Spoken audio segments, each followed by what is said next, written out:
If Comrade Kamala wins this November, World War III is virtually guaranteed to happen. Everything she touches, she destroys. Everything that she's touched, you look. Hey everyone, welcome back to the channel.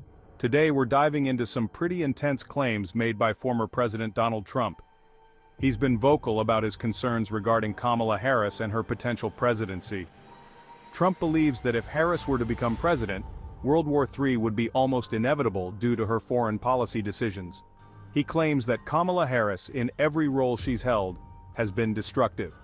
From her time as district attorney in San Francisco to her tenure as attorney general in California, Trump argues that everything Harris touches falls apart. He's warning that if she were to take the helm of the United States, we'd be looking at chaos on a global scale. That's a bold statement, and we're going to break it all down in today's video. Before we get started, if you enjoy content like this, make sure to hit that subscribe button and turn on notifications so you never miss an update. As we rapidly rebuild American deterrence, we will quickly restore peace and stability in our country, but all over the world. We'll make our country a much safer place. We're in grave danger of a war, a third world war, I tell you. Before I even arrive at the Oval Office, and as I said, we're going to do things that are going to be shocking to people.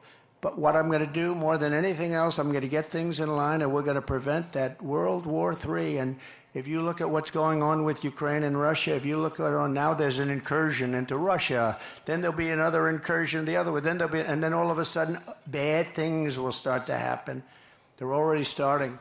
By contrast, if Comrade Kamala wins this November, World War III is virtually guaranteed to happen. Everything she touches, she destroys. Everything that she's touched, you look at her life.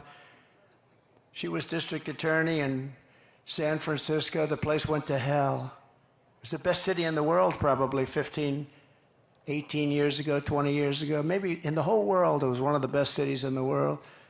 Then she becomes the attorney general of the state of California. That place went to hell. It was helped by Gavin Newsom. Newsom helped, but she was terrible. And it's crime-ridden, and you can't walk down the sidewalk anymore. It's just unbelievable what's happened to that state. It's so sad. Best weather, beautiful ocean, everything is good, but they've just let it go to hell. And she's going to do the same thing to the United States. And when she says, I'll let you frack. Her whole career, she said no frack, in Pennsylvania in particular. No, because they get tremendous wealth from fracking. They're going to be stopped, 100% they're going to be stopped. She just changed her view a few months ago. You got to see, she ran against Biden. There were 22 people running. She was the first to leave. She quit because she went down like that. And she was the first one out. She never made it to the first state in the primary. She never made it to Iowa. Never made it to Iowa. She didn't get one vote. And she still hasn't gotten one vote. And she won't have one vote. Think of it. Biden, I'm not a fan of Biden. I think he was terrible. A terrible president. What he did to our country, you look at him with the planes and the stairs and the falling all over the place, and he had no idea what the hell was happening. He couldn't find his way off a stage. A stair here, stair there, stair. I got stairs all over the place. He'd finish his speech, he'd look around, where am I? His speeches lasted, the nice part, it was good in the hot sun because they lasted for about 2 minutes and you could go home. But nobody would come anyway. But we can't let her, she's much worse than him actually, because she's actually more radical. He never believed it. He just did it for votes. I don't know why you'd get votes by having open borders. She wants open borders. If she became president in 4 years, she'd have 60 to 70 million people from all over the world. And it's not just South America. And remember, they're releasing them from their jails and their prisons.